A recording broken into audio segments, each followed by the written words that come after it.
અમદાવાદના માધુપુરા વિસ્તારમાં નવા પોલીસ સ્ટેશનનું ભૂમિપૂજન તેમજ આનંદનગર પોલીસ સ્ટેશનના બિલ્ડિંગનું ખાતમુહૂર્ત।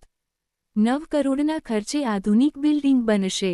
અમદાવાદના માધવપુરા વિસ્તારમાં 23 જૂન 2026ના રોજ સાંજે 5 વાગ્યે નવા પોલીસ સ્ટેશનના ભૂમિપૂજન કાર્યક્રમનું આયોજન થયું હતું। આ બિલ્ડિંગ B+G+4 માટે 9 કરોડ રૂપિયા ખર્ચાશે। રાજ્યમંત્રી દર્શના વાઘેલા, સાંસદ દિનેશ મકવાણા, ધારાસભ્ય કૌશિક જૈન અને ડીજીપી જી.એસ. મલિક ઉપસ્થિત રહ્યા। એક રિપોર્ટ ગુજરાત ગીતા અમદાવાદ।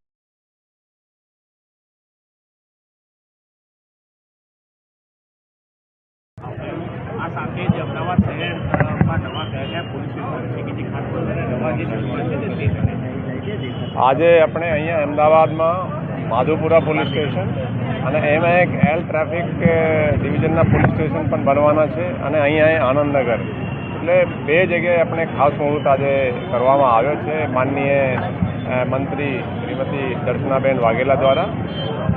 આપણે શોર્ટ ટાઈમમાં ઘણા બધા જે કન્સ્ટ્રક્શનના કામો છે સરકાર દ્વારા મંજૂર કરવામાં આવ્યા છે અને લગભગ 3000 જેટલા મકાનોની કન્સ્ટ્રક્શન હાલ ચાલુ છે। એટલે ટૂંક સમયમાં આપણે જે હાલ જે મકાનોની ઉપલબ્ધતા છે એ ખૂબ જ ઓછી હતી, લગભગ 2600 જેટલા ક્વાર્ટર અત્યારે લોકો જે રહે છે અને 3000ના કન્સ્ટ્રક્શન ચાલી રહ્યા છે અને શોર્ટ સમયમાં ઓર બી મંજૂર થઈ ગયા છે, એ પણ થશે। એટલે જે અછત હતી એ શોર્ટલી પોલીસની એ પૂરી થઈ જશે। Thank you.